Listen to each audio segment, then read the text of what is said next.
group of psychiatrists has warned during a conference at Yale University.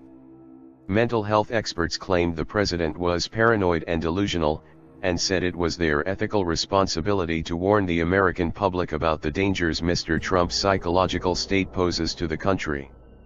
Speaking at the conference at Yale School of Medicine on Thursday, one of the mental health professionals, Dr. John Gartner, a practicing psychotherapist who advised psychiatric residents at Johns Hopkins University Medical School, said, "We have an ethical responsibility to warn the public about Donald Trump's dangerous mental illness." Dr. Gartner, who is also a founding member of Duty to Warn, an organization of several dozen mental health professionals who think Mr. Trump is mentally unfit to be president, said the president's statement about having the largest crowd at an inauguration was just one of many that served as warnings of a larger problem. Worse than just being a liar or a narcissist, in addition he is paranoid, delusional and grandiose thinking, and he proved that to the country the first day he was president. If Donald Trump really believes he had the largest crowd size in history, that's delusional, he added. Chairing the event, Dr. Bandy Lee, assistant clinical professor in the Yale Department of Psychiatry, said, "As some prominent psychiatrists have noted, Trump's mental health is the elephant in the room. I think the public is really starting to catch on and widely talk about this now."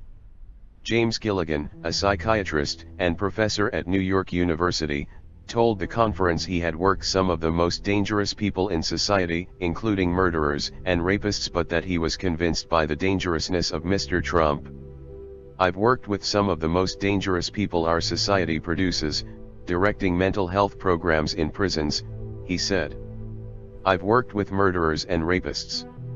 I can recognize dangerousness from a mile away. You don't have to be an expert on dangerousness or spend 50 years studying it like I have in order to know how dangerous this man is."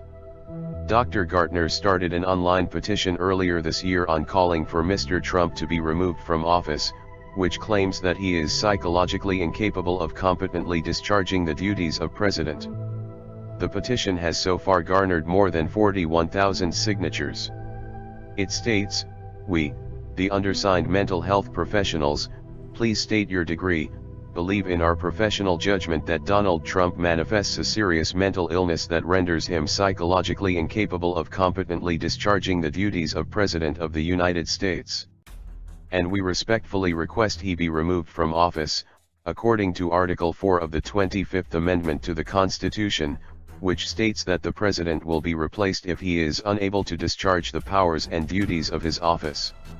The claims made in the conference have drawn criticism from some in the psychiatric establishment, who say they violate the American Psychiatric Association's Goldwater Rule, which states psychiatrists are not to give professional opinions on people they have not personally examined. They have also been condemned by Republicans, including Connecticut Republican Party Chairman J.R. Romano, who accused the group of throwing ethical standards out the window because they cannot accept the election results.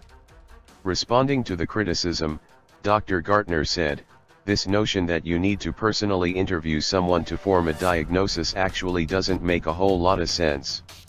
For one thing, research shows that the psychiatric interview is the least statistical reliable way to make a diagnosis." A spokesperson for Yale University told The Independent the panel at the conference abided by the Goldwater Rule during the discussions, but that the organizer was troubled by the silencing of debate. The panel at Yale School of Medicine abided by the Goldwater Rule. Eminent psychiatrists were invited to speak about whether there are other ethical rules that override it, as in ordinary practice, said the spokesperson. The organizer, Dr. Bandy Lee, agrees with the Goldwater Rule but is troubled by its recent expansion, as of March 16, 2017, and the silencing of debate. She hopes that the public and politicians will understand that mental health issues are not to be used as a weapon, just as other health issues are not. Dr. Gartner was invited as an activist and was not on the actual panel. The organizer emphasizes that the event was independently organized and did not represent the views of Yale University or Yale School of Medicine. The doctors have said that even if it is in breach of tradition ethical standards of psychiatry, it was necessary to break their silence on the matter because they feared too much is at stake. It is not the first time Mr. Trump's mental health has been called into question. In February, Duty to Warn, which consists of psychiatrists, psychologists, and social workers, signed an open letter warning that his mental state makes him incapable of serving